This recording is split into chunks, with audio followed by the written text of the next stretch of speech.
누가복음 19장입니다. 오늘은 유명한 본문입니다. 삭개오입니다. 삭개오. 예. 세리 삭개오거든요. 이날 구원이 이 집에. 누가복음 19장 9절 말씀. 누가복음 19장 9절 말씀 같이 읽겠습니다. 예수님이 그에게 이르시되 그도 아브라함의 자손인즉 이날 구원이 이 집에 이르렀도다. 이날 구원이 이 집에 이르렀도다. 구원자가 이 집에 왔다 이 말입니다. 이르렀도다 하면 came 왔다는 말이니까요. 그 이제 이날 구원이 이 집에 왔도다. 그럼 이 집에 구원이 왔도다. 이 집에 구원자가 오셨도다 이 말입니다. 이날 구원이 이 집에 왔도다. 오늘 공부할 본문은 여리고에서 삭개오를 만난 예수님께서 선포한 구원의 복음입니다. 잠깐 기도하고 시작합시다.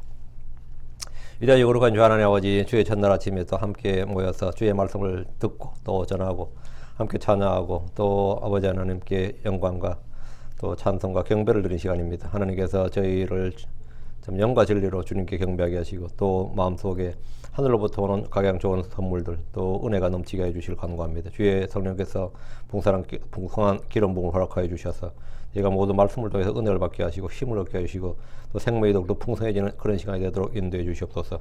전능자 주 하나님께서 이 시간 이 자리에 한 모든 혼들을 기억하시고 또 은혜롭게 또 저희를 받아 주시옵소서. 사랑하는 아버지 하나님, 진리가 선포될 때에 더욱더 힘있고 또 영감있고 또 경이롭고 또 기쁨과 또 평강이 차고 넘치게 하셔서 듣는 모든 분들이 위로를 얻고 또 안식을 얻게 해주시며 참된 자유와 평화를 누리도록 인도해 주시옵소서. 사랑 아버지 하나님께서 세파에서 시달려왔던 지난 시간들을 모두 다 이 시간 내려놓고 오직 주 안에서 성령 안에서 의와 화평과 기쁨만이 넘치게 해주시옵소서. 감사드리며 주의 성기도 합니다. 아멘. 아멘. 예. 예. 공생의 기간 동안 주님께서 참 사람 많이 만나셨죠. 주님 사람을 많이 만나셨죠. 사람들이 또 예수님 엄청나게 많이 찾아오셨고, 그래서 이제 그에 따른 다양한 이제 만난 사람 다 기록할 수는 없으니까 이제 복음서에 이제 그 핵심적인 사건들 그런 사람들만 이제 기록을 하는 건데, 그 사람 만난 이야기들이 이제 복음서에 기록되어 있는데 그 사람 만나서 주님 하신 일, 하신 말씀인데 그 기록이 많고 많지만 여리고에서 삭개오와의 만남은 여느 다른 기사 또 여느 다른 사람들과의 만남 그거보다 좀 많은 감동을 줍니다. 삭개오는 지금으로 말하자면 여리고에서 세리장 즉 그 지역의 세무서 관할의 그 지역 관할의 세무서 우두머리로서 여리고 세무서장 뭐 아니면 지방국세청장에 해당되는 인물입니다. 여리고가 좀 큰 도시거든요. 예루살렘이 물론 제일 큰 도시지만 여리고도 상당히 큰 도시예요. 그 여리고 정도 되면 이제 지방국세청장이 되는 거예요. 그 정도의 인물이었습니다. 큰 도시에서 그 지역의 국세청장을 맡고 있다면 부와 권력을 모두 가진 사람들입니다. 여러분이 권력기관 할 때 군대도 있고 경찰도 있고 할 때마다 미국도 마찬가지입니다. 대통령이 임명되면 이제 군권을 갖게 되죠. 제일 중요한 게 군대에 이제 국방통수부에 가지만 4대 권력기관은 군대는 포함되지 않아요. 검찰청장, 미국 법무부 장관이 검찰청장 경험하지만 예. 그다음에 경찰청장, CIA, FBI, 그다음 정보국장, 미국도 마찬가지고 그게 이제 3대 권력기관이라 그래요. 그러니까 검찰청, 경찰청, 이제 정보국, 다음에 4대 권력기관이 예, 국세청장이라 그래요. 국세청으로 털면 고통을 안 받는 사람이 없어요. 트럼프도 지금도 고생하는 게 뭐죠? 자꾸 이 IR에서 덤비잖아요. 응? 자꾸 IR에서 턴다고. 기업들이나 특히 가진 사람이 가장 힘든 장면이 국세청에서 자꾸 나오는 거예요. 그 권력기관이라 그래요. 그러니까 이 삭개오는 한마디로 뭐지? 권력자예요. 단순한 부자 정도가 아니라 권력자였다고. 본문에서도 그를 권력과 부를 가진 사람으로 이제름은 기록하고 있습니다. 그러나 당시 유대사회에서 세리는 창녀와 더불어 죄인들로 취급되었는데 이는 그들이 지정된 세금 이상을 거두어서 그것을 치부했기 때문입니다. 그 인간이야. 인도에서는 수드라도 있지만 그 밑에가 있어요. 불가촉 천민집단이라 해서 접촉 자체를 불허하는, 만나서 이야기하는 것도 안 되고 접촉 자체가 부정한 이제 인간으로 취급을 안 하는 거지. 근데 한국은 어땠을 것 같아요? 그래서 조선은 유교 사회고 인본주의 사회고 그런 게 이제 조선의 정치 이념이잖아요. 한국도 불가촉 천민 집단이 있었습니다. 8천이라 그래가지고 8은 A시고 천은 아주 그 비천한 자들, 아주 그 형편없는 인간 아닌 자로 해서 8천이라서 노예 이하의 칙을 받는데 노비, 기생, 백정, 광대, 공장, 무당, 승려, 상력군 이렇게 8을 천하다 해서 8천이라 불렀는데 이들의 고단한 삶은 노비들 못지않았던 노예들 못지않았던 정도가 아니라 더 비참했습니다. 인간 이하로 칙을 받았기 때문입니다. 이들은 집을 사거나 지어도 기와를 올릴 수가 없었고 명주 옷과 갓과 망건, 탕건, 가죽신 착용이 금지되었고 가족이 죽어도 상복과 상여를 쓰지 못했습니다. 얼마나 황당해요. 아예 너희들 인간처럼 해서는 안 된다는 거예요. 오늘날 우리는 개들도 어떡하지? 옷 입히잖아. 개들한테 난 가죽옷 입은 사람들은 제일 황당하더라고. 개들이 이미 가죽옷을 입고 있는데 그 위에다 가죽옷을 입히면 어떡하겠다는 거야. 하여튼 인간들이 별 미친 짓 다 하는데 그 중에서도 이 성녀들을 말이죠. 고려시대 때는 귀족계층이었거든요. 근데 성녀들은 조선시대는 정부에서 부과하는 200가지의 부역을 담당해야 되는데 두부 만들기, 양반들의 가마 매기, 삼성 쌓기, 군대, 승군이라도 군대 입영을 담당하고 종이 만드는 일. 조선의 종이는 전부 다 중들이 만들었습니다. 그래서 이 부역이 한번 내려올 때마다 종이 5만 장을 만들라 이러면은 그냥 다 도망가고 그랬어요. 그래서 또 제일 황당했던 거는 승려들에게 백정과 도살장을 관할하게 함으로써 살생의 일을 맡겼어요. 이건 뭐 한 거죠? 엿먹어라 이거야. 조선의 이 유림들이 중들을 얼마나 멸시했는지 알겠죠? 응? 최대한 능멸하기 위해서. 유대사에서 세리들이 사람들에게 이런 취급을 받았습니다. 세리들이 유대사에서 이런 취급을 받았어요.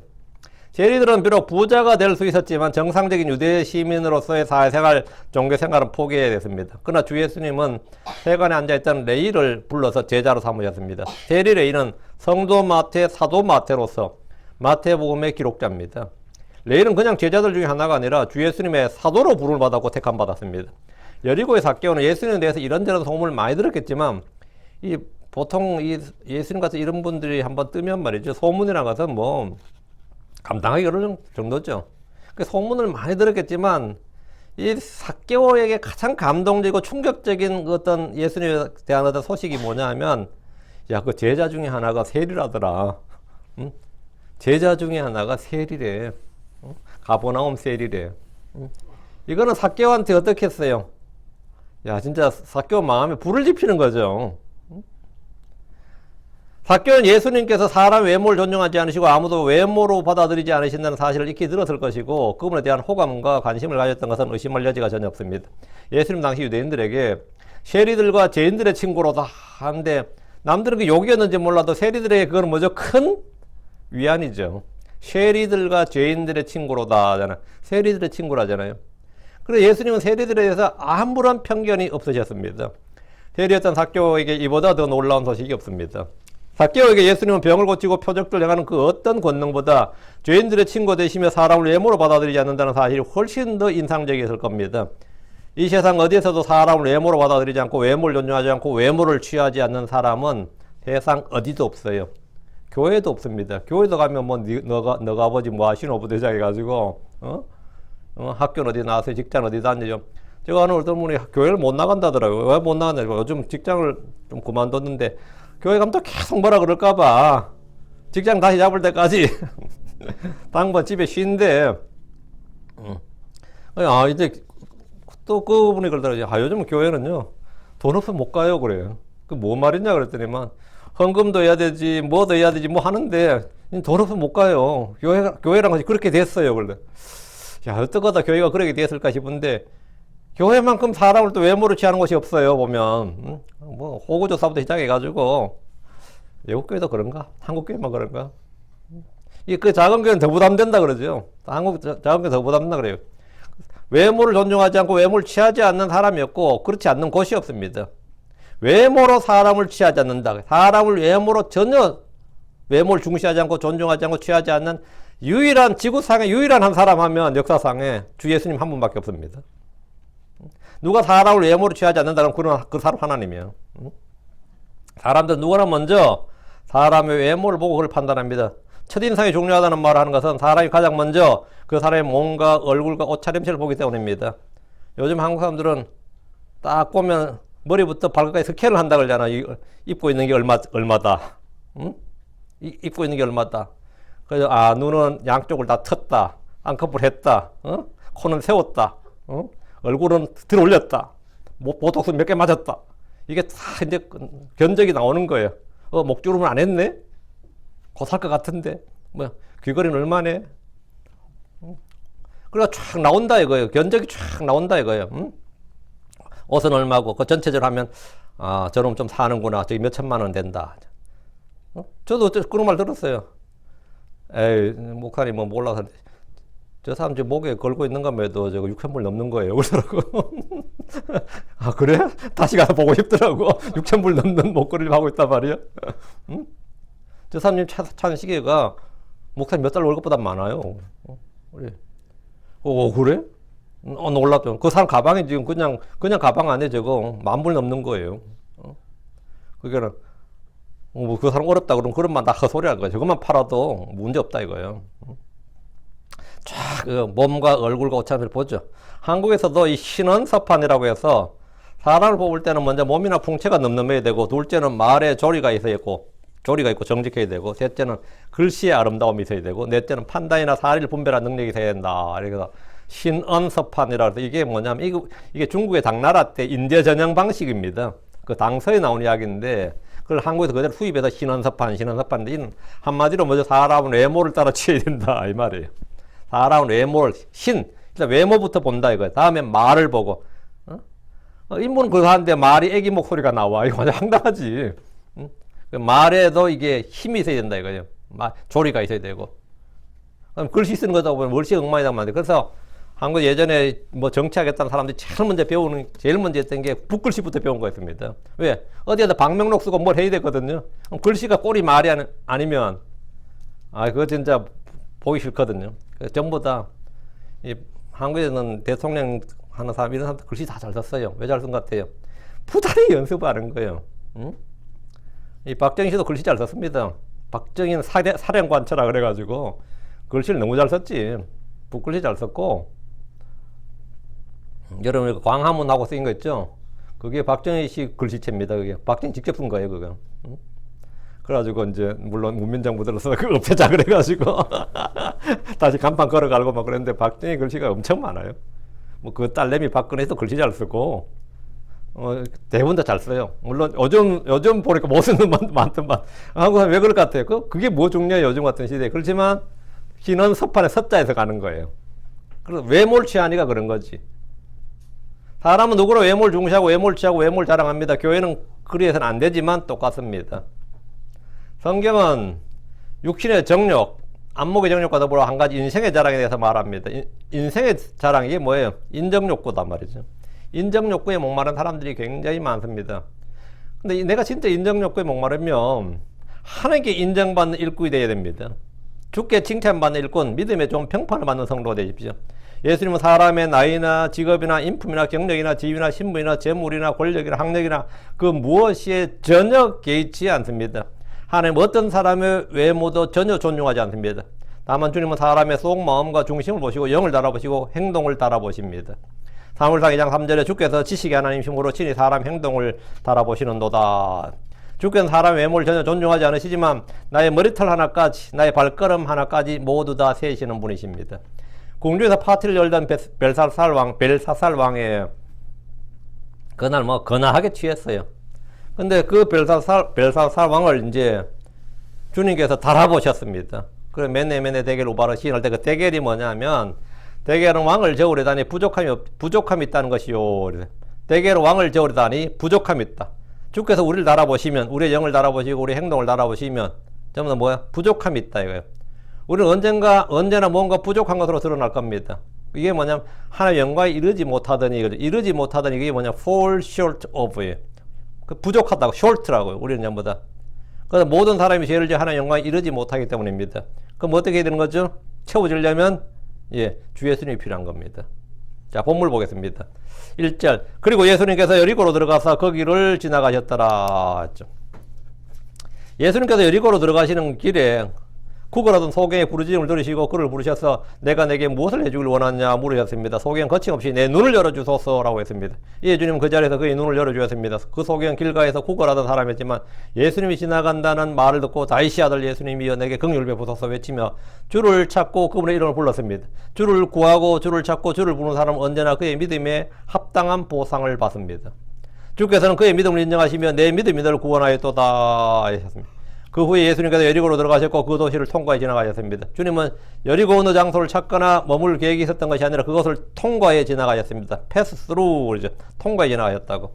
주께서 이곳에 오신 것은 나는 이스라엘 집에 잃어버린 양들 위엔 다른 데로 보내지지 아니하였노라 해서 잃어버린 양들을 찾아서 오신 겁니다. 이 말씀대로 잃어버린 양들을 찾아서 여리고까지 오신 거예요. 2절 그리고 보라 거기에 삭개고라는 한 사람이 있었으니 그는 세리들 가운데 우두머리였으며 또 그는 부자였더라. 여리고에는 삭개오라는 사람이 있었습니다. 그는 세리들 가운데 우두머리였으며 또 부자였습니다. 삭개오는 세리로서 돈을 모았고 세무사로서는 뭐 정점이 오른, 오를 만큼 오른 그런 사람이었습니다. 하지만 유대인들 사이에서 삭개오는 그저 창녀와 동급의 죄인이었을 뿐입니다. 유대인들에게 세리 삭개오는 동족을 배신하고 로마의 앞잡이가 되어 형제들을 괴롭히는 악질적인 배신자고 매국노, 흡혈귀, 도적이고 약탈자에 불과했습니다. 그들에게 삭개오는 세리들 중에서도 우두머리로 가장 사악한 죄인으로 취급받았습니다. 주께서 여리고에 오셨을 때 그곳에는 많은 사람들이 있었지만 성경이 기록한 한 사람, 여리고에서 한 사람 누구예요? 예, 구약에서는 뭐 여리고의 창녀 라합이고 신약에서는 여리고의 삭개오예요. 다른 이름은 없어요. 여리고에 참 인물 많이 났는데 그거 다 소용없어요. 우리 동네에서 뭐 판검사도 많이 났고 뭐 장차관도 많이 났고 재벌도 났고 그런 거 다 쓸서 여리고에서 인물은 뭐라고? 구약에서는 라합, 신약에서는 삭개오예요. 나머지는 하나님께서 인정한 사람 아무도 없어. 여리고에 사람이 얼마나 많은데 그 똑똑한 사람도 많았고 부자도 많았고 권력자도 많았고 뭐 사람들은 그렇게 말할 수 있어요. 그렇죠? 우리 여리고는 참 인재가 많이 났어요. 유서가 깊은 동네예요. 뭐 충절의 고향 뭐 이런 거 다 소용없어. 여기 이 동네는 뭐로 유명하다고? 딱 한 사람이야. 삭개오예요. 그게 하나님과 사람의 시각 차이입니다. 하나님에게 여리고 하면 딱 한 사람이에요. 삭개오입니다. 삭개오. 여리고는 굉장히 큰 도시에 속합니다. 그런데 하나님께서 여리고에 오셨을 때 그곳에 많은 사람들이 있었지만 성경이 기록한 한 사람, 주 하나님께서 그 이름을 기록하신 한 사람은 여리고의 삭개오입니다. 그 도시의 시장이나 도시의 장로들 아닙니다. 그곳의 부자들, 회당장들 같은 그런 유력한 인사들 아닙니다. 거기는 많은 부자들이 있었겠고 많은 권력자들도 있었을 겁니다. 명망 있는 사람도 많았겠죠. 그러나 성령께서 의사 누가를 통해서 당시 여리고에 있었던 한 사람 이름만 기록하셨습니다. 보라 거기에 삭개오라는 한 사람이 있었는데 이렇게. 사람들은 왕의 이름을 기억하고 나라를 구한 장군이나 큰 부자 이름을 기억합니다. 그러나 주님은 주를 찾는 사람, 생명을 얻은 사람의 이름을 기억합니다. 주님은 이집트의 파라오 이름이 무엇인지 그 파라오들 많고 많았지만 단 한 명도 기록하지 않으셨지만 파라오 그 왕명을 거역하고 히브리 아이들을 살린 산파의 이름 둘을 기록하셨습니다. 누가 산파 이름을 기억해요? 하나님 외에는 아무도 기억하지 않습니다. 산파 이름 아는 사람, 여러분 파라오 이름 아는 사람 아무도 없죠? 산파의 이름 우리가 안다고요. 출애굽기 1장 15절 이집트 왕이 히브리 산파들에게 말하였는데 그들 중에 하나 이름은 십브라요 다른 하나 이름은 부하더라. 산파 이름 둘이 딱 나온다고. 왕들보다 더 중요한 사람이 누구란 거지? 예, 산파라오. 이집트에서 지금 하나님께는 파라오보다 산파 둘이 훨씬 더 귀한 존재다. 귀한 사람들이라고요. 파라오는 생명을 멸하는 자였고 십브라와 부하는 생명을 구하고 살리는 자였기 때문입니다. 주께서는 파라오보다 산파들이 훨씬 더 위대하고 하나님께서 기억하고 기념할 만한 이름이었습니다. 성경은 날마다 호화롭게 살다 죽은 부자의 이름은 기록하지 않았지만 그 부자의 대문에 누워서 쓰레기를 주워 먹던 병든 사람 나사로의 이름은 기록하고 있습니다. 누가 더 귀한 인물이라는 거예요? 부자와 나사로 중에서. 예, 나사로다 이거죠. 사람들은 물론 당연히 부자를 기억하죠. 그 사람은 뭐 기념관도 짓고 박물관도 짓고 뭐 길 이름도 짓고 건물 이름도 짓고 뭐 그러죠. 나사로 이름을 나사로 이름 누가 기억하겠습니까? 하나님 한 분에 누가 기억하겠어요? 그 있잖아. 그 부잣집 거기 맨날 그 거지로 그 병들어서 구걸하던 사람 있잖아. 이름은 모르겠고 하여튼 그런 사람 하나 있었지. 우리가 기억하는 이 정도라고 기억한다 쳐도 그 동네 사람이라 이름은 아무도 기억 안 합니다. 왜 그거 있었죠? 이름을 기억할 이유가 없는 거죠. 이름을 기억 안 하고 뭐 하면 뭐 별명을 뭐 기억하거나 그렇게 별명으로 거지 있잖아. 거지. 그렇게 그 국가랑 거지 있잖아. 이런 식이지 뭐. 기억한다 쳐도 그 거지 하나 있었는데 그 동네 거지 한 명 있었잖아. 주님은 뭘 기억하는 거예요? 이름을 기억합니다. 나사로 이름을 기억하고 그 이름을 기록하고 있습니다. 부자는 지옥으로 갔지만 나사로는 아브라함의 품으로 갔기 때문입니다. 하나님이 무엇을 누구를 중히 여기시는지 우리는 이런 예를 통해 쉽게 알 수 있습니다. 우리의 이름은 저 하늘의 생명책에 있습니다. 주의 이름을 믿는 사람들의 이름은 국가 행정 전산만 있는 것이 아니고 역사에 그 이름이 기록된 그게 아닙니다. 저 하늘에 있습니다. 빌립보 4장 3절에 그들의 이름이 생명책에 있느니라. 그들의 이름이 생명책에 있느니라. 누구든지 생명책에 기록된 것으로 드러나지 않는 자는 불로수에 던져집니다. 3절. 그리고 그가 예수님께서 누구이신지 보고자 하되 밀려드는 무리로 인해 볼 수 없었으니 이는 그는 키가 작았기 때문이더라. 이야, 키 작은 사람의 비애가 나오네요. 키가 작았다잖아.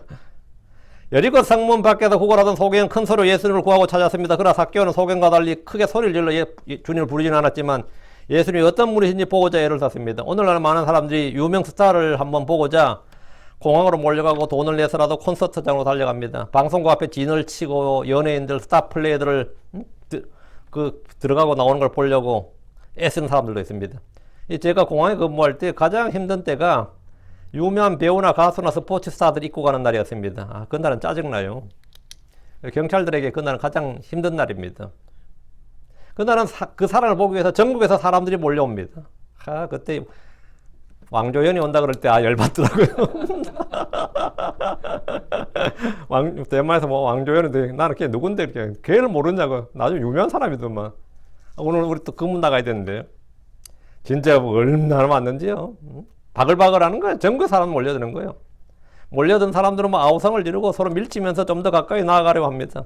사진을 찍으려는 사람들도 있고 사인을 받겠다는 애들도 있고 한번 그의 몸에 손이라도 해보겠다는 사람들도 있고 그래서 그런 사람들은 안전을 위해서 사설경호원 자기가 개인 타빌에서 이 사설경호원도 쓰는데 꼭 경찰에 도움을 요청해요. 또 경찰들은 또 알아서 아침에 딱 입국자 명단을 보고 나서는 경호 필요하면 경찰도 보낸단 말이죠. 왜? 사람이 너무 많이 몰려드니까.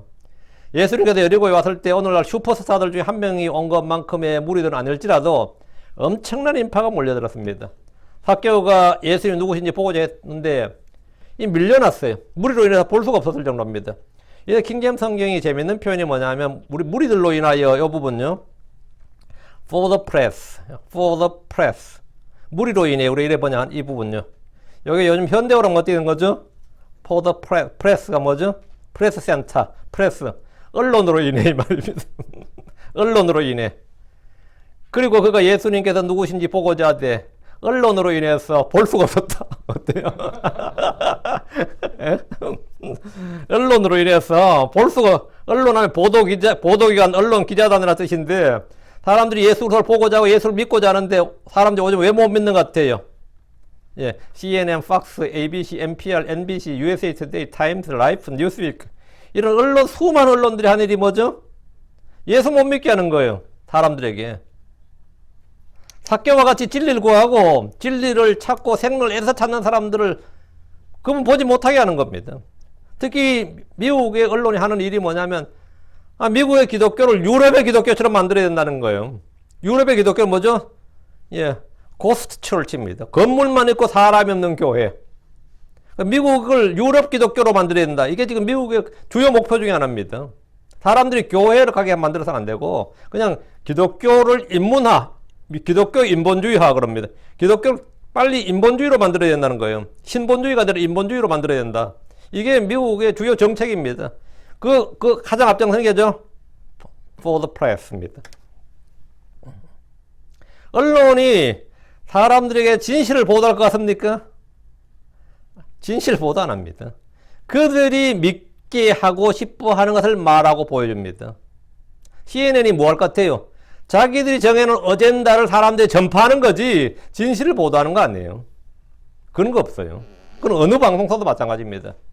그건 팍스뉴스도 마찬가지. 자기들이 정해놓은 어젠다를 사람들이 믿으라 이거야. 제발 우리가 말한 대로 믿어. 그냥 믿지 말고 우리가 말한 대로 믿으라는 거예요. 우리가 말한 대로 믿으라 이거예요. 그게 언론입니다. 언론이 아니리 그거예요. 그러지 다른 말로 뭐라 그러죠? 여론 조성이라 그래요. 여론 조성은 뭐죠? 여론 조성, 여론 조작이란 말입니다. 여론 조성이란 말은 다른 말 여론 조작이에요. 그걸 다른 말로 뭐죠? 그럼 그걸 거짓말하면 되냐? 그걸 가짜뉴스 퍼뜨리면 되냐? 언론의 자유라 그럽니다. 그걸. 그럼 우리 자유지. 그게 자유라 그래요. 정말 수많은 사람들이 예수를 찾고 구하지만 for the press, 무리들로 인해서, 언론들로 인해서 그분을 보지 못하고 믿지 못합니다. 오늘 언론은 반기독교적이고 반성경적이고 반생명, 엔티모럴, 반도덕적, 비도덕적입니다. 비양심적이고, 언론은 친사회주의, 친공산주의, 친마키스트, 친마오, 마오쩌둥, 친여성해방, 친동성애, 친낙태, 친흑인, 전부 다 이런 쪽을 표방합니다. 삭개오는 여리고에 오신 예수를 보고 싶어 했는데 단순히 그분의 얼굴을 한번 보자는 것이 아니고 그분이 누구신지 who he was 이래 돼 있죠. who he was. 3절에 보면 그 예수님을 보고자 하는데 who he was. 그가 누구신지, 그가 진짜 어떤 분이신지를 보고 싶어 했다. 그분의 본질을 보고 싶어 했단 말이지. 근데 뭐 한번 본다고 그걸 볼 수 있는 건 아닌데, 그죠? 삭개오가 예수님의 외모를 한번 보는 것으로 그분이 누구인지 어떤 분인지는 알 수 없습니다. 그러나 그는 예수를 직접 한번 보고 싶은 마음이 간절했습니다. 그러나 그는 키가 작아서 밀려드는 무리들로 인해서 주 예수님의 외모도 제대로 볼 수가 없었습니다. 이것은 키가 작은 사람의 비애입니다. 한 10cm, 20cm면 더 커서도 그죠? 삭개오는 까치발을 해도 볼 수 없었고 펄쩍펄쩍 뛰어도 그걸 볼 수 없었고 없었어요. 그는 간절히 보고 싶지만 몰려드는 사람들로 인해 지나가는 예수를 볼 수 없었습니다. 그래도 이 세리의 우두머리, 국세청장 정도 될 정도면 사람들이 어떤 뭐가 있을 것 같아요? 꾀가 있다고, 이런 사람들은. 방법을 내요, 이런 사람들은. 그냥 포기 안 한다고 4절 보면 나와요. 예, 그가 앞으로 달려가 그분을 보려고 돌무화과 나무에 올라갔더라. 이는 그분께서 그 길을 지나가시게 되었기 때문이더라. 벌써 딱 요령이 있잖아요. 이렇게 해서 이런 사람들은 자기가 원하는 걸 이루어냅니다. 삭개오는 포기하지 않았습니다. 그는 자신의 한계를 극복할 방법을 찾았습니다. 그는 앞으로 달려갔고 그분을 보기 위해서 돌무화과 나무 위에 올라갔습니다. 삭개오는 예수님이 지나가는 길에 있는 돌무화과 나무 위로 올라가서 그분을 볼 생각했습니다. 많은 사람들이 원하는 것을 더 잘 보기 위해서 옥상에 올라가기도 하고 망원경을 사서 보기도 합니다. 경기장에서 선수들의 플레이를 더 잘 보기 위해서 비싼 돈을 들여서 좋은 자리를 사기도 합니다. 유명 스타들의 공연을 보는 사람들도 더 잘 보기 위해서 더 비싼 돈을 기꺼이 지불합니다. 삭개오는 여리고의 어떤 무대, 강단, 공연장 등에서 만약 돈으로 자리를 사야 됐다면, 예수님 만약 그런 강당에 왔다 그러면 어떻게 해야 돼? 당연히 특석을 사는 거죠. 돈이 있는데. 가장 좋은 자리를 예약해서 주님을 봤을 겁니다. 그러나 이곳은 길거리였고 몰려든 사람들로 가득했기 때문에 나름 머리를 쓴 방법이 주님이 지나가시는 길에 있는 무화과나무에 올라가서 그분을 보는 것이었습니다. 그건 지금 삭개오 나이가 몇인지는 모르겠지만 이 나이에 나무 오르는 게 쉽진 않아요, 실제로. 이 나이 들면 말이죠. 걷는 거는 뭐 할지 몰라도 나머지는 다 힘들어요. 저도 어릴 때는 뭐 동네 나무, 느티나무, 저희 동네는 느티나무 큰 게 있어가지고 그 느티나무에 누가 더 멀리 올라가냐, 더 높이 올라가느냐, 겁도 없이 애들 다 그랬거든요. 근데 지금 올라가라 그러면은 아마 그 첫 번째 것도 못 올라갈 겁니다. 몸이 그렇지가 않지. 그 삭개오가 아마 올라가는데 상당한 그 어려움을 겪었을 거예요. 주께서는 주를 찾는 자들을 버리지 않으십니다. 주께서는 하늘에서 하늘을 찾는 자가 있는지 하늘에서부터 사람들의 자녀들을 내려다보십니다. 주를 찾는 자들에게 모든 좋은 것이 부족하지 않습니다. 온 마음으로 그분을 찾는 자들은 복이 있습니다. 성경 말하기를 잠언 8장 17절에 나를 사랑하는 자들을 내가 사랑하나니 일찍 나를 찾는 자들이 나를 만나리라. 잠언 8장 35절 누구든지 나를 찾는 자는 생명을 얻고 주의 호의를 얻으리라. 삭개오는 주를 만나기 위해서 애를 썼고 그분을 구하고 그분을 찾았습니다. 삭개오는 최선을 다해 그분께 나아갔고 부전히 그분을 찾았습니다. 자, 주님께 나오는 자, 주님을 찾는 자는 그분을 만나요. 삭개오는 그분께 나아갔다고. 주님은 그를 만나주신다고. 5절. 그리고 예수님께서 그곳에 오셔서 그분이 위를 보시고 그를 보며 그에게 말씀하시되 삭개오야 서둘러 내려오라. 이는 오늘 내가 반드시 내 집에 머물러야겠노라. 예수님께서 삭개오가 올라간 나무가 있는 곳까지 오셨습니다. 삭개오는 예수님을 내려다보게 됩니다. 예수님은 그를 위로 올려다봐야 되는 묘한 상황이 됐습니다. 그분이 위를 보시고, 주께서 눈을 들어 위를 보신 일은 하나님 아버지께 기도할 때 뿐이셨는데, 여기서 삭개오를 보기 위해서 머리를 들어 위를 보셨습니다. 주께서는 거기에 삭개오가 있다는 걸 아셨습니다. 주님 그가 누구인지 그의 이름을 아셨습니다. 그가 왜 거기에 올라가 있는지도 아셨습니다. 그가 무엇을 원하는지 무엇을 구하고 찾는지도 아셨습니다. 주님은 나보다 나를 더 잘 아시는 전능하신 하나님입니다. 주님은 내 사정을 아십니다. 내 마음, 내 속사정, 내 소원을 아십니다. 내 필요를 아시고 나의 처지를 아시고 나의 구조를 아시고 나의 연약함을 아시고 나의 모든 걸 아신다. 그분 내 마음을 아시고 나의 모든 걸 다 아시는 분입니다. 주께서는 나무에 있는 삭개오를 보시며 그에게 말씀하시기를 삭개오야 서둘러 내려오라. 더 이상 그가 나무 위에서 숨어서 주를 내려다볼 필요가 없다는 겁니다. 삭개오는 오늘 그의 집에서 주님을 마음껏 볼 수 있습니다. 주께서 오늘 삭개오의 집에 머물기로 결정하셨기 때문입니다. 이는 오늘 내가 반드시 내 집에 머물러야겠노라. 주께서는 오늘 삭개오의 집에 가서 거기서 머물겠다고 하셨는데 이는 당시 유대인들에게는 그 무리들은 충격적이었습니다. 무리들에게는 굉장히 충격적인 말이었어요. 죄인들과 어울리면 그들 자신도 죄인들과 동급 동류로 취급받기 때문입니다. 그러나 주님은 사람들의 평판이나 인기나 생각이나 판단에 전혀 개의치 않으셨습니다. 그분을 부지런히 찾는 삭개오의 집에 머물기로 하셨는데 이는 주께서 삭개오에게 주신 믿음의 보상이었습니다. 삭개오야 서둘러 내려오라. 이것은 죄인들을 부르는 주의 음성, 초청의 음성입니다. 주님은 다 내게로 오라고 하셨습니다. 멀리 있는 자에게는 가까이 오라고 하십니다. 위에 있는 자에게는 내려오라고 하십니다. 주 예수님께 오라는 겁니다. 이는 주께 생명이 있고 구원이 있고 주 안에 모든 것이 있기 때문입니다. 6절 그리고 그가 서둘러 내려와 또 그분을 기쁘게 받아들였더라. 여기 언더라인 그분을 기쁘게 받아들였더라. 누굴 받아들였다? 예수님을 영접하였더라. 받아들였다가 receive잖아요. 그분을 기쁘게 받아들였더라. 그분을 기쁘게 받아들였다. 이게 구원입니다. 예수를 받아들인 자가 뭐라고요? 구원받는 거예요. 6절에서 구원받은 거예요. And received him joyfully. 기쁘게 주님을 영접했더라. 기쁘게 주님을 받아들였더라. 삭개오가 이 순간에 구원받은 거예요. 주의 말씀을 들은 삭개오는 그가 올라가서 나무에서 서둘러 내려왔습니다. 주의 말씀을 들을 때 우리는 즉각적으로 순종해야 됩니다. 이유를 묻고 따지고 이해가 되지 않는다고 불평해봐야 아무 소용없습니다. 주의 말씀은 듣는 즉시 순종하는 것이 옳습니다. 지체하는 것은 불순종하는 겁니다. 주님 제가 지금 아니어도 여건이 되면 하려고 했습니다. 지금 아니지만 제 사정이 나아지면 할 생각이었습니다. 이런 식의 반응은 모두 불순종입니다. 사정과 여건을 고려하고 자신의 처지를 생각해서 순종하겠다고 하면 그것은 순종이 아니라 불순종입니다. 주의 부르심을 받은 사람들 중에도 주를 따르긴 하겠지만 지금은 아니라고 한 사람들이 있었습니다. 어떤 사람은 자기 아버지를 장사 지낸 후에 주를 따르겠다고 했습니다. 안 따르겠다는 것이 아니라 시간이 되면 여건이 되면 그때 때가 돼서 따르겠다고. 어떤 이는 가족들과 친지들에게 작별을 고한 후에 주를 따르겠다고 했습니다. 그때 주님은 그들에게 말씀하셨습니다. 손에 쟁기를 잡고 뒤를 돌아본 자는 하나님 왕국에 합당하지 아니하니라. 사울로 왕과 같이 말씀을 들은 후에 자기 생각으로 판단해서 할 것은 하고 나머지는 버리는 것. 이건 부분적인 순종이죠. 부분적인 순종도 불순종이에요. 지체된 순종도 불순종입니다. 내가 애한테 야, 청소 좀 해라 그랬는데 안 하고 있어. 왜 안 하냐 그랬는데 하려고 했어요. 안 해. 하려고 했더니 한다니까. 기다려 한다니까. 그 뭐예요? 불순종이에요. 응? 불순종이에요. 지금 제가 안 하겠다는 것이 아니라 주님 제가 안 하겠다는 것이 아니지 않습니까? 나중에 하려고 했습니다. 불순종입니다. 그건 핑계고 변명이고 불순종이에요. 롯은 즉시 소돔을 떠나라는 말에 미력 때문에 떠나지 않았습니다. 그것은 불순종이었습니다. 사도는 주께서 나를 따르라 이 말씀에 즉각 모든 걸 버려두고 그분을 따랐습니다. 사도 바울은 주의 부르심을 받았을 때 내가 즉시 혈육과 의논하지 아니하였고 예루살렘으로 나보다 먼저 사도가 된 자들에게 올라가지도 아니하였으며 뭐였다? 누가 의논하고 뭐 한 거예요? 즉각 순종했다 이거예요.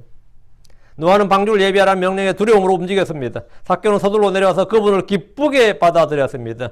성경 말하기를 요한복음 1장 12절 그분을 받아들인 자들고 그분의 이름을 믿는 자들에게 다 하나님의 아들들이 되는 권능을 그분께서 주셨으니 그러니까 받아들였으니까 뭐가 돼요? 하나님의 아들들이 되는 권능을 주셨다고요. 이제 삭개오가 구원받은 장면입니다. 삭개오는 주를 기쁘게 받아들였습니다. 삭개오는 구원받았습니다. 그럼 우리가 받아들여야 되는 것이 뭡니까? 우린 주 예수님을 받아들여야 됩니다. 그럼 하나님의 아들들이 되는 권능을 얻습니다. 우린 주의 증언을 듣고 받아들여야 됩니다. 우린 늘 온전히 준비된 마음으로 말씀을 받아들이고 그것들이 그러한가 하여 날마다 성경 기록들을 탐구해야 됩니다. 우린 주의 말씀을 전한 자들을 받아들여야 됩니다. 마태복음 10장 14절에 누구든지 너희를 받아들이지 아니하고 너희 말을 듣지 아니하거든 너희가 그 집이나 도시에서 떠날 때 너희 발에 먼지를 떨어버리라. 너희를 받아들이지 아니하고 제가 복음을 전하는데 뭐 하는데 나를 받아들이질 않아. 응? 주의 말씀을 전하는 자를 받아들여야 되는데 말을 받아들이질 않는다고. 나를 거부해. 여러분도 복음 전하면 많이 거부당하죠. 예. 그 주의 말씀을 전하면 받아들여야 된다고. 주의 종들이 주의 말씀으로 권면하는 말을 받아들여야 됩니다. 어떤 자매가 이 기도 중에 목사가 되라는 주의 음성을 들었다는 소식을 듣고 그 음성은 주의 음성이 아니라 스스로 내적 음성이거나 마귀 음성이라는 사실을 알려줬습니다. 기도를 열심히 기도하고 있는데 자기도 놀랐다 이거야. 하나님께서 내게 목사가 되라고 하시네. 자, 그게 누구 음성일 같아요? 그게 이너 보이스라는 겁니다. 지가 원하는 게 지한테 마음에서 솟아서 들리는 거예요. 이걸 내적 음성이라고 그러죠. 아니면 마귀의 음성이에요. 기도원에 올라가서 금식하며 기도하는 분들 중에 갑자기 목회로 부름받았다며 신학교 입학한 애들도 있고 목사 안수를 받겠다는 분들도 있습니다. 주께서는 성경 말씀과 다른 계시나 조명을 주시지 않습니다. 목사의 자격 조건에 대해서는 디모데전서 3장에 명시적으로 기록되어 있습니다. 그러므로 감독은 반드시 책망받을 것이 없으며 하나님의 남편이며 이렇게. 디모데전서 3장 4절 자기 집을 잘 다스려서 자기 자녀들을 모든 위험으로 복종시키는 자라 할 것이며 그건 자식 개판쳐도 안 됐다 이 말이죠. 이 말씀과 다르면 그가 금식 기도하면서 받은 음성이라도 주의 음성 아닙니다. 신학교를 졸업하고 안수를 받으면 사람들이나 교단이 인정하는 목사가 될 수 있겠지만 성경적인 자격을 갖춘 하나님이 인정하시는 목사가 될 수 없습니다. 오늘날 많은 교단에서 여자 집사, 여자 목사를 두는 것이 이 세대의 추이를 반영하는 것이라고 하겠지만 성경 신자들로서 세상과 타협할 수는 없습니다. 디도서 1장 6절에도 목사로 임명할 사람에 대해서 이렇게 말합니다. 어떤 사람이 책망받을 것이 없고 하나님의 남편이며 방탕하다거나 제멋대로 한다는 비난을 받지 아니하는 신실한 자녀들을 두었으면 임명하라. 이 말씀에 따르면 목자는 하나님의 남편이 되고 또 신실한 자녀들을 두어야 됩니다. 사람들이 간혹 마음속에 갑자기 뭔가 확신이 들고 뭐가 속에 확 들어오고 솟아나고 주의 음성을 들은 것 같다면 그것은 기록된 말씀에 비추어서 판단하고 확정해야 됩니다. 기록된 말씀을 능가할 수 있는 환상이나 계시나 꿈은 없습니다.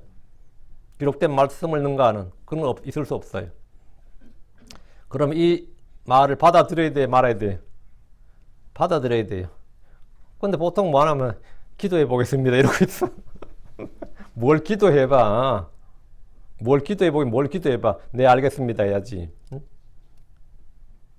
제가 며칠 전에 이거 한 이야기 누구하고 근데 기도해 보겠습니다 그래가지고 뭘 기도해봐. 응? 다시 신중하게 기도해 보겠습니다. 신중하게 기도할 게 뭐 있어요? 해결해야지. 잘못을 깨닫고 해결해야지. 제가 숱하게 만났어요. 기도원 갔다 와서 목사 되겠다는 여자들 수두룩 만났다고. 이게 벌써 20년, 30년 됐네요. 몰라. 근데 아직까지 이런 일이 발생할 줄이야. 어이, 끔찍해라. 5절, 다음. 우린 그리스도께 속한 자들을 받아줘야 됩니다. 바울은 빌레몬에게 오네시모를 나를 받아들인 같이 그를 받아들이라고 했습니다. 오네시모는 빌레몬에서 도망친 종이었지만 이제는 그가 그리스도에게 속한 자의 형제가 되었기 때문입니다. 우리는 형제들을 받아줘야 됩니다. 주 예수님께서 나를 받아주신 것처럼 형제를 받아줘야 돼. 우리는 믿음이 연약한 자들을 받아들여야 되고 서로를 받아들여야 됩니다. 로마 15장 1절에 이러므로 그리스도께서 하나님의 영광을 위해 우리를 받아들이신 같이 너희도 서로를 받아들이라. 서로를 받아들이라. 받아줘야 된다고. 우리는 고난 중에 있는 유대인들을 받아줘야 됩니다. 주께서는 이들 하나에게 한 것이 내게 한 것이라고 하셨습니다. 마태복음 25장 40절에 왕이 그들이 대답하여 이르되 진실로 내가 너희에게 이르노니 너희가 이들 내 형제들 중에서 가장 작은 자 하나에게 그것을 하였은즉 내게 하였느니라 합니다. 우리는 그들을 받아줘야 된다. 삭개오는 지금 주를 받아들였다는 거예요. 당시 유대인들은 그분을 받아들이지 않았습니다. 주께서 그러나 너희가 우리의 증언을 받아들이지 아니하는도다. 요한복음 3장 32절에 그분께서 친히 보고 들은 것을 증언하시되 아무도 그분의 증언을 받아들이지 아니하는도다. 받아들이지 않았다 이거죠. 그들은 그분을 받아들이지 않았습니다. 그러나 삭개오는 그분을 받아들였습니다. 기쁘게, joyfully, 기쁘게 즐겁게 받아들였다고. 받아들이지 않는 자들은 그들은 죄 가운데 멸망했습니다. 사람들이 주와 그분의 증언과 그분의 말씀을 선포하는 일꾼들을 멸시하고 받아들이지 않으면 그들이 이 땅에서 얼마나 부자였고 존경을 받았고 권력자였고 뭐 학식이 있었고 잘 먹고 잘 살았든지 관계없이다 죄 가운데 멸망합니다. 7절입니다. 그리고 그들이 그것을 보자 그들이 모두 수군거리며 말하기를 그가 죄인인 사람과 손님이 데리고 들어갔도다. 죄인인 사람 누구예요? 삭개오지. 세리하고 손님 데리고 세리한테 손님 돼서 뭐 하려고? 세리의 친구가 돼서 뭐 하려고? 뭐 이런 거지. 세리에게 한 대 받아서 뭐 하려고? 다 욕하는 거예요. 예수님 오신다 해서 막 여리고 사람들이 몰려들었는데 삭개오 때문에 완전히 판 다 깨진 거예요. 그리고 기분 잡치고 실망하고 참 예수님 실망입니다. 지금 이런 식이에요. 예수님 실망입니다. 뭐가 실망이냐? 삭개오 집에 가서 잔다니, 삭개오 집에 가서 오늘 머문다니, 이런 거예요. 예수님께서 이날 반드시 삭개오 집에 머물겠다고 하시고 삭개오가 서둘러 그분을 받아들이자 사람들은 할렐루야, 아멘, 성령이 역사하셨다 뭐 이러지는 않잖아요. 뭐라 그러는 거예요? 다 시험에 드는 거예요. 지금 모두 수군거려요. 이게 대체 뭔 일이래? 뭐 이런 사단이 발생하냐? 그러고 지금 난리가 난 거죠. 그리고 그들이 이것을 보자 그들이 모두 수군거리며 그들은 세리의 집으로 들어가 머물겠다는 주님을 이해할 수가 없었습니다. 많고 많은 사람들이 집에 있는데 주께서는 삭개오의 집으로 들어가셨습니다. 이는 삭개오가 그분을 구하고 그분을 찾았기 때문입니다. 그분이 누구인지 보려 했기 때문입니다. 사람들이 왜 수군거립니까? 사람들이 왜 수군거린 거예요? 이에 대한 이유는 그들의 말에 있습니다. 그가 죄인인 사람과 손님이 되려고 들어갔도다. 그들이 이미 전에 구걸하던 소경의 주를 부르는 음성을 듣고 그의 음성을 들었을 때 그의 입을 막은 적이 있었습니다. 시끄럽다고. 아마도 삭개오가 소경처럼 주의 이름을 부르고 소리를 질렀다면 그들은 그를 꾸짖었을 겁니다. 수군거리던 그들은 사람을 외모로 취했기 때문입니다. 삭개오가 뭐냐고, 삭개오가. 하필이면 삭개오냐고. 응? 예, 삭개오의 직업을 보라 이거죠. 삭개오가 어떤 사람인지 보라 이거. 사람을 외모로 취한 거죠. 이들은 이번에 삭개오가 아니라 그를 부르시고 그의 집에 들어가신 예수님을 싸잡아 비난했습니다. 8절. 그리고 삭개오가 가서 또 주께 말하기를 보소서 주여 내가 내 재물의 절반을 가난한 사람들에게 주며 또 만일 내가 거짓 고소하여 어떤 사람에게 무엇이든지 빼앗았으면 내가 그에게 4배로 갚겠나이다. 이거 어때요 8절? 이게 구원의 증거입니다. 삭개오는 서서 주께 말했습니다. 보소서 주여 내가 내 재물의 절반을 가난한 사람들에게 주며 이것은 그가 구원받은 증거고 열매입니다. 그는 구원받기 위해서 재물을 준 것이 아닙니다. 구원받았기 때문에 기쁨으로 주를 받아들였기 때문에 그에게 가장 중요한 것이 이제는 뭐냐? 재물이 아니게 된 겁니다. 그 이제 이웃 사랑, 주님을 사랑하고 주님을 받아들였기 때문에 이제 그 사랑이 뭡니까? 이웃 사랑으로 지금 표출이 된 겁니다. 이건 구원의 증거고 열매지 구원의 조건이 아니고. 그러니까 누구든지 이 주님을 기쁘게 받아들이면 형제 사랑이 실천돼요. 형제 사랑이 실천된다고. 그러니까 삭개오는 구원 받았기 때문에 그는 선을 행하고 의의 씨앗을 뿌린 겁니다. 그것도 기쁨과 즐거움으로 주님 앞에서. 세리였던 삭개오가 그의 재물을 절반이나 내놓는다는 것은 듣는 유대인들도 아마 믿어지지가 않았을 겁니다. 상상이 안 되는 일이죠. 이 돈은 그가 세리로서 가진 멸시와 천대와 욕을 다 먹어가면서 인간이 예측을 받아가면 이 돈이 어떤 돈인데, 그죠? 이 피 같은 돈, 그런 말 쓰죠? 이 피 같은 돈. 평생을 그렇게 모은 거예요. 그에게 재물은 그의 피와 같은 것이고 생명을 더라도 지키고 싶은 것이었습니다. 그런 그가 주 예수를 만나자 완전히 바뀌었습니다. 아마 자식들 옆에 있어서 놀라가지고 아버지 왜 이러시나 할 거예요. 먼저 정신과 감정부터 받아보자 할지 몰라요. 너무 놀라가지고. 지금까지 삭개오는 남의 재물을 빼앗는 데 관심이 있었고 모으는 데 집중했던 사람입니다. 그런 그가 주님을 마음에 받아들이자 마음이 변화를 받고 새 사람이 되었습니다. 삭개오의 변화를 입증해 주는 것은 다른 뭐가 아니에요. 다른 뭐 해봐도 아무 사람도 안 믿습니다. 삭개오가 진짜 변화됐다 그러면 뭐가 변화해진 거야? 재물 내놓는 게 변화해진 거. 그보다 더 큰 증거 없어요. 삭개오에게 이거야. 삭개오의 변화를 입증해주는 가장 큰 증거, 그건 뭐냐? 그의 재물을 내놓는 것이었습니다. 이것은 어릴 때부터 율법을 잘 지켰던 부자 청년도 하지 못했던 거예요. 그동안 삭개오를 욕하고 비난하던 사람들도 삭개오의 이 일에 대해서는 칭찬에 달리 아무 할 말이 없을 겁니다. 어떤 바리새인들도 이 일을 못합니다. 어떤 해당자도 이렇게 못합니다. 그 일은 선한 일이었고 의로운 일이었습니다. 시편 112편 9절에 그가 재물을 흩어 그가 가난한 자들에게 주었으니 그의 의가 영원히 지속되며 그의 뿔이 존귀하게 높여지리라. 잠언 19장 17절에도 가난한 자를 불쌍히 여기는 자는 주께 빌려드리나니 그가 베푼 것을 그분께서 그에게 다시 갚아주시리라. 삭개오는 그의 변화를 말이 아닌 행동으로 보여줬습니다. 그는 강요나 종교적 의무감으로 이렇게 한 것이 아닙니다. 그는 주를 받아들인 기쁨으로 이 일을 했습니다. 자원에서 자발적으로 기쁨을 했다고요. 율법에 정토했던 당시 랍비들이나 바리새인들의 구제도 수입의 20% 정도였지만 삭개오는 전 재산의 절반을 내놓았습니다. 그럼 절반은 왜 안 내놓은 거예요? 만약 나한테 피해받은 사람이 보상해 줘야 된다고. 그 뒤에 때문에 8절. 또 만일 내가 거짓 고소하여 어떤 사람에게 무엇이든지 빼앗으면 내가 그에게 4배로 갚겠나이다. 그러면 별의별 놈도 다 올 거야, 그죠? 응? 피해 호소인들이 얼마나 많겠어. 피해자가 아니라 피해 호소인들이 엄청 많을 거라고요. 응? 이때 돈 뜯어내야지. 삭개오한테 왔어. 응? 이것은 율법을 훨씬 능가하는 파격적인 행위입니다. 율법은 부정하게 취한 것을 돌려줄 때 20%를 더해서 갚도록 규정하고 있습니다. 20%를. 출애굽기 20장 1절에 남의 것을 도적질한 거는 손은 5배로 양은 4배로 갚아야 한다는 규정이 있습니다. 삭개오는 지금까지 그가 부정하게 착취한 돈을 모두 갚을 뿐 아니라 4배로 갚겠다고 했습니다. 이것은 그가 지금까지의 삶의 방향을 완전히 뒤바꾸는 진정한 회개고 구원에 이른 참된 회개의 모습입니다. 이렇게 하고 나면 삭개오는 재산이 뭐가 된 거죠? 무일푼 내지는 마이너스가 되는 거예요. 무일푼 내지는 마이너스 되는 거예요. 이 삭개오가 어느 정도 이제 마음이 채워진 거예요. 그럴 때는 이제 고가는 필요가 없어진 거지. 근데 우리가 보통 이럴 수 있나? 여러분 마음에 이 정도의 성령 충만을 받아본 기쁨이 충만한 걸 경험한 사람들은 이게 뭔지 알 겁니다. 근데 그렇지 않은 사람들은 이게 그래도 그럴 수 있나 그럴 수 있나 이게 이렇게 해도 되나 싶을 거예요. 아마. 삭개오가 지금 위대한 구원의 그 자신의 간증을 온몸으로 지금 하고 있는 거예요. 이건 말로 하는 게 아닙니다, 지금.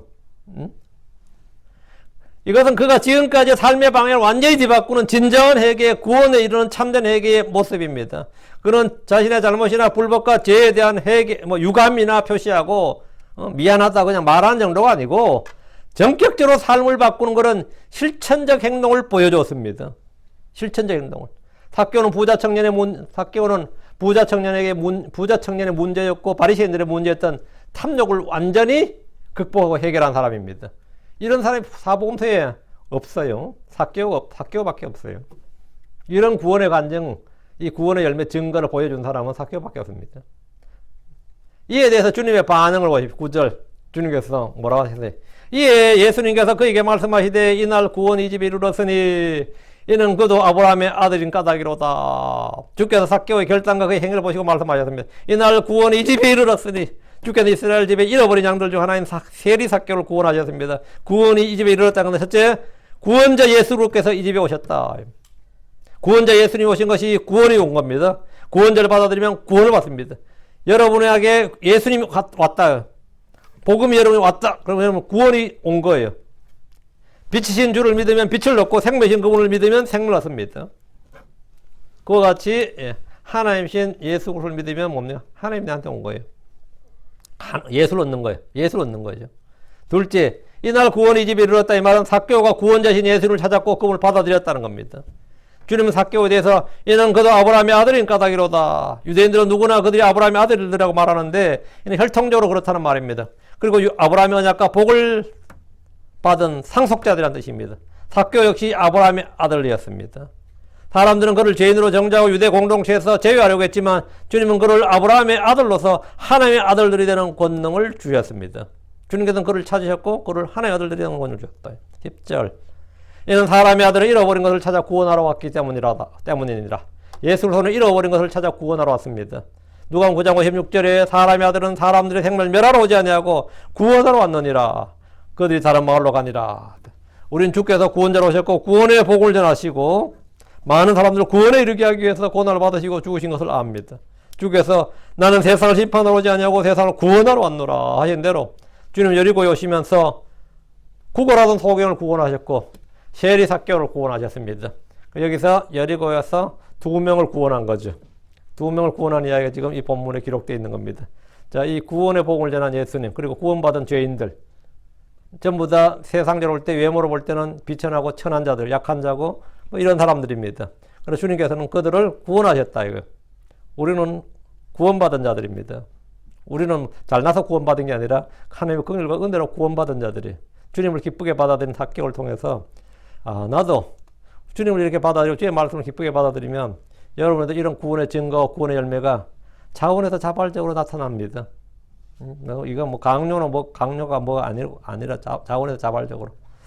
여러분도 이 구원의 은혜가 충만하길 바라고 또 구원의 열매들, 증거들이 이 땅에서 육신을 입고 있는 이 땅에서 이웃을 향해서 형제를 향해서 드러나길 바랍니다.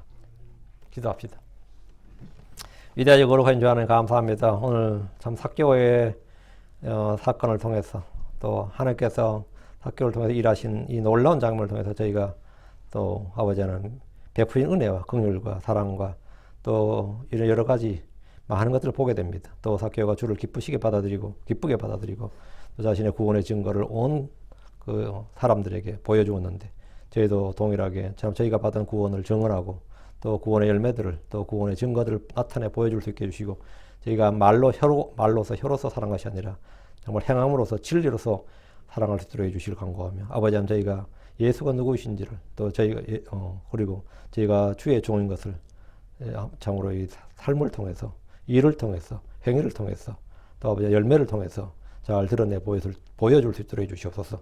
사람들이 저희를 통해서 믿음의 행위들을 보고 사랑의 수고를 보고 인내의 소망을 보고 또 삶의 절제를 보고 주의 오심이 가까이 있다는 것을 볼 수 있도록 인도해 주시옵소서. 전능자주 하나님 도와주십시오. 감사드리며 주의 성기도합니다. 아멘. 아멘.